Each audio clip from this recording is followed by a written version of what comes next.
Venezuela y en todas partes del mundo es siempre materia de muchas reflexiones. Hay gente que está a favor de pensar que las libertades deben ser absolutas. Hay otras que piensan que sí, debe haber libertad, pero que eso debe ser moderado. ¿Y acaso ese sistema de moderar, abrir mucho, poco o nada, las libertades de expresión, pues sea un temario muy propio de lo que es el derecho constitucional, de lo que es el honor de las personas, de lo que es también su integridad física y moral? Todas las constituciones del mundo consagran, en ese sentido, derechos del individuo a tener vida como primera y fundamental cuestión, y luego que esa vida se desarrolle desde un punto de vista cualitativo de un modo adecuado. De allí que se le garantice a la persona, no solamente que viva como puede vivir a lo mejor un alemán, un animal en cautiverio, sino también que lo haga desarrollándose plenamente desde el punto de vista ético, moral, espiritual, religioso. De allí que existen libertades de culto, libertad de educación y, por supuesto, libertad de expresión. El individuo tiene que, por un lado, vivir bien, pensar que tiene su salud garantizada, y por el otro, que puede recibir de la sociedad en que vive una formación básica y luego poder expresar eso. Es allí el fundamento de la libertad de expresión. Eso va entonces desde el hombre que ejerce su profesión o ejerce su actividad u oficio, hasta el que manifiesta lo que piensa frente a sus semejantes. Ahí vamos decantando hacia lo que hoy podemos llamar el ámbito comunicacional. ¿A dónde llegan esas libertades? ¿Qué tanto se puede controlar el hecho comunicativo hoy día, cuando se ha abierto de una manera tan significativa que hay pensadores que afirman el siglo XX y XXI de la era de la comunicación? Unos dicen que debe ser de modo ilimitado, es la mente más liberal. El otro piensa que al ser ilimitado, pues el hombre puede terminar esclavizando al otro hombre, entonces hay que controlarlo. Esa es la mente más estatista. Nosotros, aquí en Venezuela, creo que vivimos un sistema, desde el punto de vista legal, bastante controlado por el Estado. Por ello existen no solamente las garantías constitucionales, sino también instrumentos legales específicos, como es la ley de resorte, que trata justamente de cuáles son los linderos y qué cosas puede hacer la televisión o la radio. Desde el punto de vista de los impresos, es bastante abierto, ya que uno puede observar que la opinión se puede expresar en cuanto a política se refiere, tanto en una acera opositora a través de instrumentos tan importantes como pueden ser el Nacional, el Universal, tal cual, en cierto momento, 2001 también, y digamos que ahí el cortapisas es muy pequeño.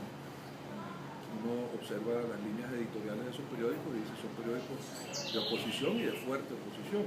Del otro lado también ve periódicos que estarían en la acera de defender el gobierno, y allí mencionamos el Diario de Caracas y otras publicaciones que tienen esa tonalidad. Luego, si alguien analizara la libertad de expresión desde el punto de vista de impreso en Venezuela, diría que es bastante amplia, que no está metida dentro de una camisa de fuerza.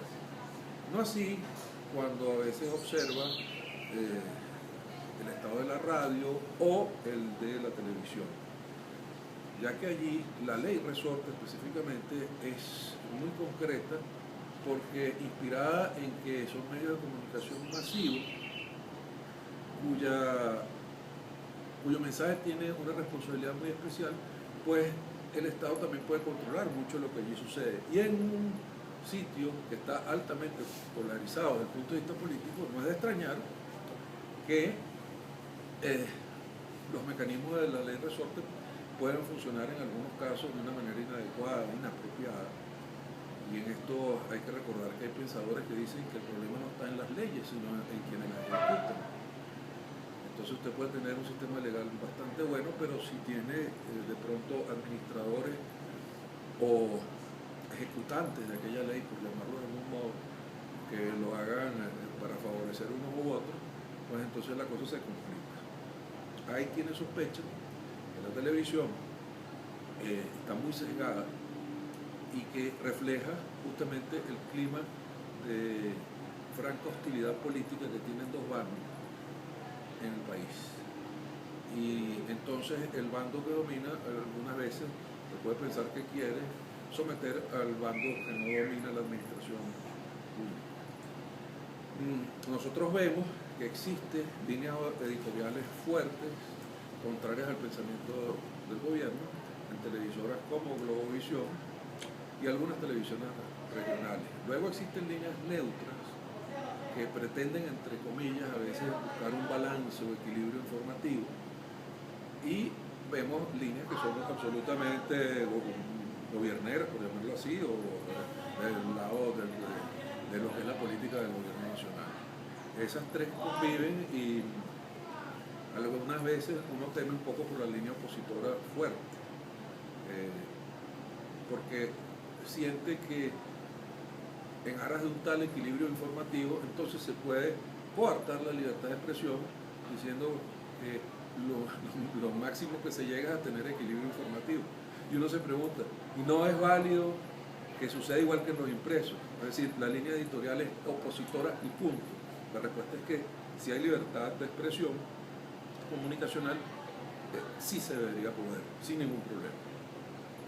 En el caso de la radio, otro tanto sucede, parece espejo de la televisión. En el caso de la internet, la cosa cambia porque es un medio mucho más difícil de controlar. O hay internet, parece decir la tecnología del mundo, o no la hay. Si hay internet, siempre cabrá la individualidad a través del Twitter, a través del Facebook, a través del email, y eso creo que ha sido una bendición para lo que es la expresión del ser humano y su libertad de expresar lo que piensa. Cada día creo que vale más el pensamiento de Marshall McLuhan cuando vio o pudo de algún modo entrever la existencia de un mundo globalizado y entrever en muchos casos también aquello de que el contenido del mensaje llegaban a ser lo mismo, ¿no? Y esto, por supuesto, es un arma de doble filo, pero uno no puede vivir a las espaldas de ello. Por un lado, impresos, donde observamos libertad absoluta, a mi entender. Radio y televisión, donde vemos una lucha política reflejada en esa libertad de expresión, entre comillas, o en ese control de la expresión, entre comillas. Y el medio, acaso más importante del tiempo, que es este sobre el cual estamos hablando, que es la internet y toda la tecnología que ella supone, que es bastante liberal, por decirlo de algún modo.